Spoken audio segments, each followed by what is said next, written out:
Écoutez, Il y a beaucoup d'immigrés qui sont là, qui n'osent même pas aller en vacances parce qu'il faut économiser pour le billet, économiser pour les cadeaux, pour tout le clan.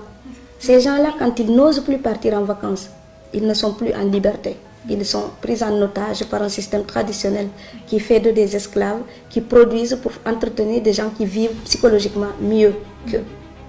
Donc, à un moment donné, il faut aussi que l'immigré soit conscient qu'il est devenu un instrument d'une tradition qui est falsifiée, qui est modernisée pour devenir profiteuse et capitaliste.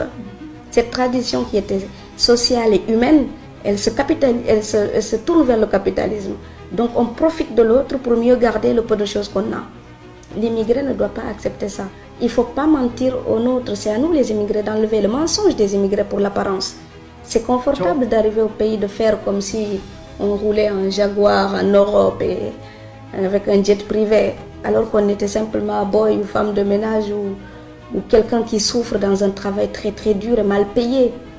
À un moment donné, il faut oser dire au pays, chacun lutte sous tous les cieux. C'est pareil. C'est pas parce qu'on est en Europe qu'on a tout à distribuer comme ça. Bon, moi je veux aider les gens, je suis consciente du manque. Mais il faut qu'ils soient aussi conscients de mes peines en tant qu'exilés. Or, nous, on oublie parfois de nous demander si on va bien. Et on nous appelle, il faut envoyer ça, ça, ça et ça. Je dis, attends, dis-moi d'abord, est-ce que tu vas bien? Puisque tu ne peux rien me donner, donne-moi un peu d'amour. Après, tu pourras demander matériellement.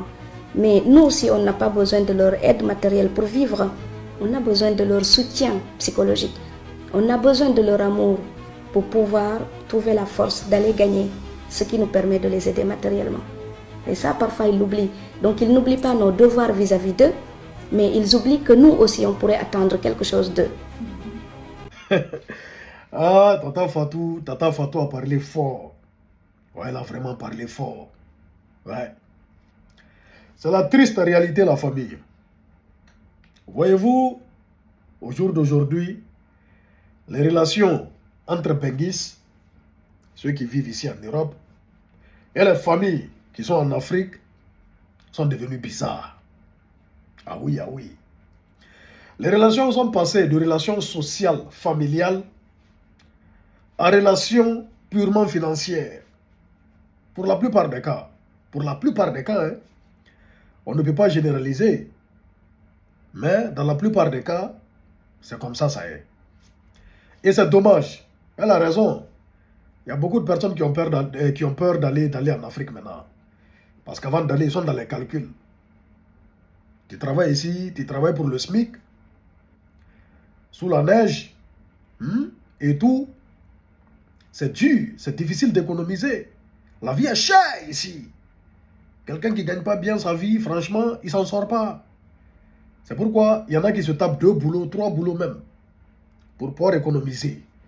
Sinon, tu ne pourras rien faire. Parce que le SMIC, quand tu prends le SMIC, c'est-à-dire ta location, hein, tes dépenses et tout, les factures et consorts, c'est-à-dire ton salaire est parti.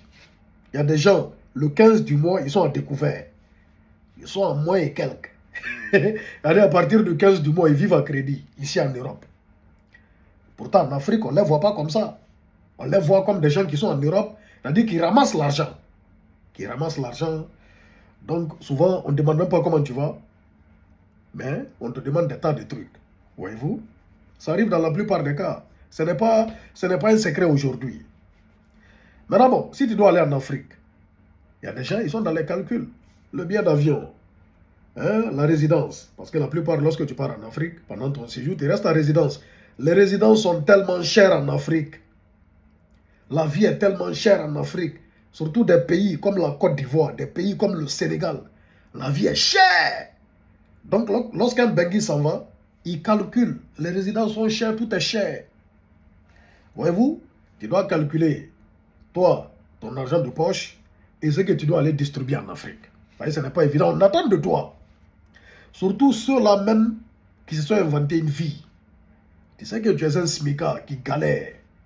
Mais tu t'inventes une vie, surtout quand tu pars en Afrique. Oh, c'est toi le Benguis. Oh, tu te joues les durs. Pourtant, tu sais que ça ne va pas. Hein?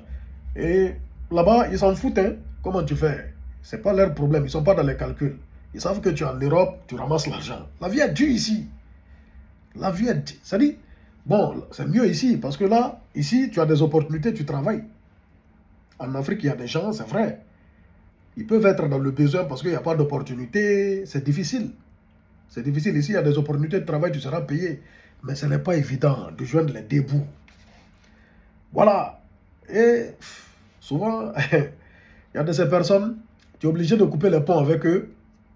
Pas parce que tu as un problème personnel avec eux, mais après, tu vois toi-même que la relation, elle n'est plus amicale, ou bien elle n'est plus sociale, elle n'est plus familiale, elle devient purement financière. C'est-à-dire, il y a certaines personnes, ils sont en Afrique, à chaque fois qu'ils t'appellent, à chaque fois que tu vois leur message, c'est pour te demander un service. Ce n'est pas pour te demander comment tu vas. Là, c'est compliqué, c'est difficile. C'est de ça qu'elle parle. C'est de ça qu'elle parle. C'est important. Parce que c'est des êtres humains qui sont par ici. Souvent, les gens sont... Il y a des gens qui s'asseyent comme ça, qui pleurent. Parce que c'est dur, c'est dur.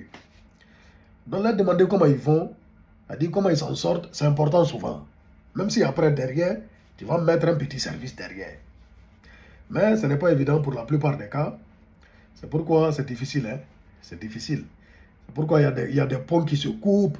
Il y a des relations après qui se gâtent. Après, bon, les gens vont s'asseoir là-bas. Ils vont dire non, toi, tu te la pètes.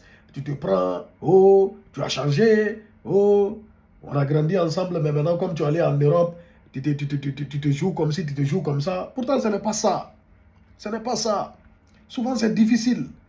Souvent, c'est très, très difficile, la famille. Je ne vous mens pas. Hein. Ça dit, il y a des gens ici, c'est difficile. C'est difficile. Ce n'est pas facile. Mais il faut venir ici pour comprendre les choses. Ici, c'est la vraie vie. Ici, c'est la vraie vie. Voyez-vous? Mais après, bon, bref. C'est normal aussi. Parce que, bon, il faut s'entraider. C'est normal d'aider. C'est très, très normal d'aider, mais il faut savoir que vraiment, ce n'est pas facile. Ce n'est pas du tout facile pour beaucoup de personnes. Je ne parle pas de mon cas personnel, mais je parle d'un cas général. C'est de ça, la maman parle. La tata Fatou, c'est de ça qu'elle parle. Et il faut que les gens changent de mentalité. Voilà, qu'ils arrêtent de voir ceux qui sont en banque ici comme des portefeuilles, comme des banques. C'est des êtres humains. Donc, il faut continuer à entretenir les relations familiales, amicales, fraternelles, même si derrière, il y a des services qui vont être demandés, mais il ne faut pas amener la personne à se voir lui-même comme un portefeuille, comme une banque, comme un guichet automatique. Là, ça devient autre chose. Là. Ce n'est plus humain, c'est devenu matériel. Et quand c'est matériel, ça gâte tout. C'est de ça qu'il s'agit. On est ensemble, la famille Peace and Love, Big Soul 224.